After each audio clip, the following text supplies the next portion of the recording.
Hello, sir. Good evening. It's 6:42, Sunday, April 28.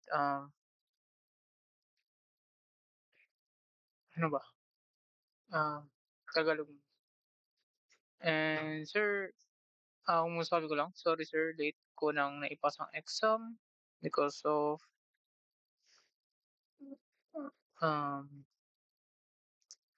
may tinatry ako pero hindi talaga at may nahanap ako pero wala rin akong mapapala. And so, ito sir, itong ginawa na to is sinundan ko lang dito. To. Ito yung mga iba din ginamit nila, yung may zip code na rin. Pero sinundan ko na lang para maintindihan ko. So, run muna natin.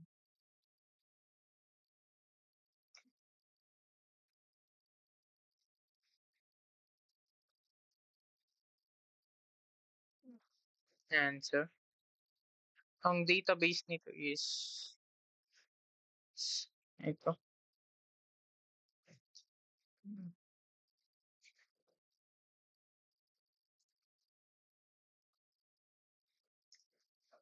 So, di ko na ginawa yung um, dictionary kasi nahihirapan talaga ako. Well, na-try ko, pwede naman yung dictionary. So, gawin ko na lang siguro ng dagdag ko na lang mamaya. So, ito, gumagana, add. O, gagana talaga kasi, um, yun nga, parang sinundan ko lang. Ang gagana. Itong no data yet is in the code. Ito. Ito ko na inalis. Ito. If else pero yun na ginamit. Then, okay, check recording. So, yun lang naman. So, explain ko na lang din yung code kung may maintindihan talaga ako sa pinanood ko kanina. First, may admin. Ito yung gagawa ng admin. Migration. Para gagawa siya ng migration. Ito. Tapos may niran akong make migration. Tapos nag-migrate. Kaya, tapos may admin din. Kaya merong ganun. Ito, posa na rin tong app eh. And ito, parang ito yung schema.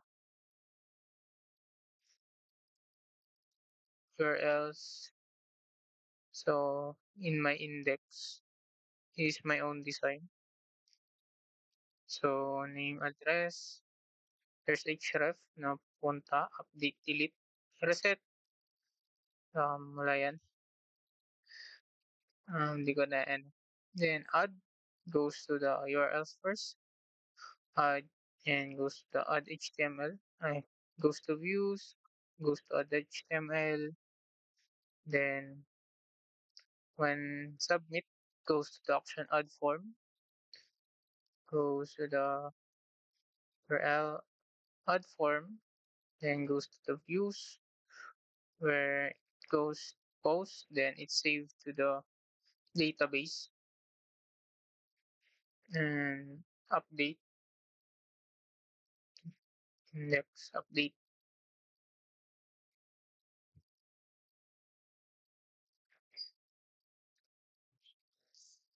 Update is href update URLs. It gets the ID also.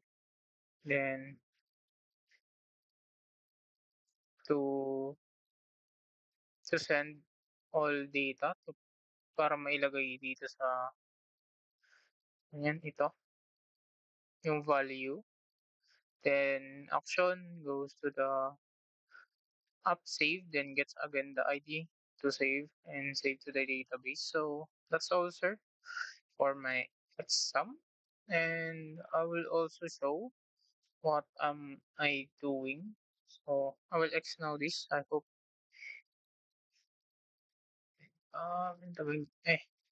wrong. So Proceed, stop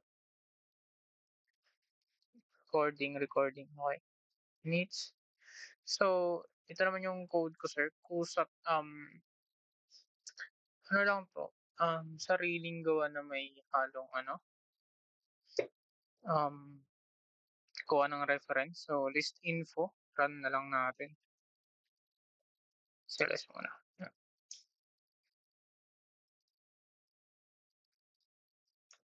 Yan, di ko na inayos, sir. Ito para malaman ko lang if may ID pa 'to, eh, kaya ang dami kong codes, mga folders na tina-try, ta's index para malaman. Yan, sir. Gumagana yung ito, views. Ito, yung pinost. Then, dictionary, literally na dictionary na may array na global. Ay, hindi pala 'to global. Yan. Itong length sana gagamitin ko as a for loop pero hindi ata gagana. So, meron yung chinat-GPT ko pero hindi rin, hindi kaya or ano lang, ang dami akong code, sir.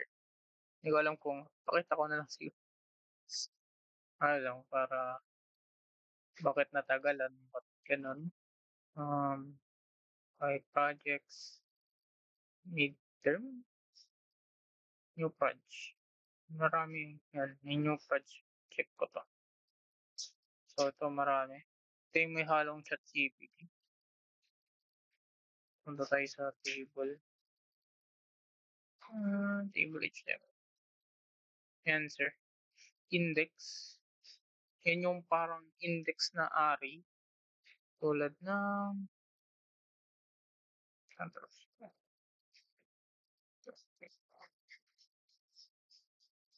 And then admin. Ito.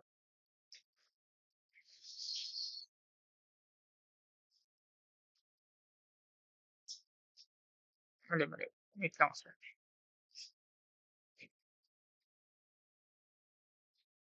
Ito, sir. Ito yung index. Gumagana to, eh. Try natin. Press. Nakaran pa rin 'to. Hindi na ata 'to naka So, yun nga, ito. Ang ko, sir, para makita ko.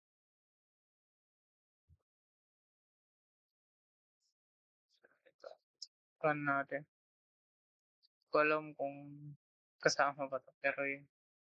Well, yun nga.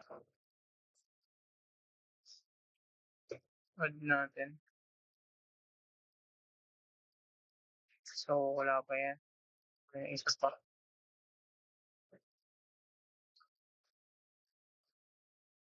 Yun, gumana.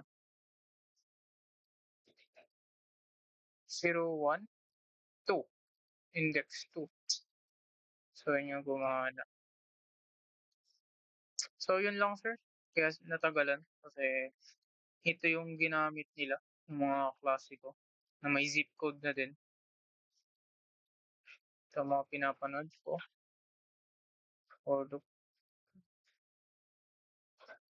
Oh, may for loop.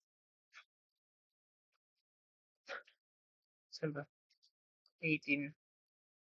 Ito.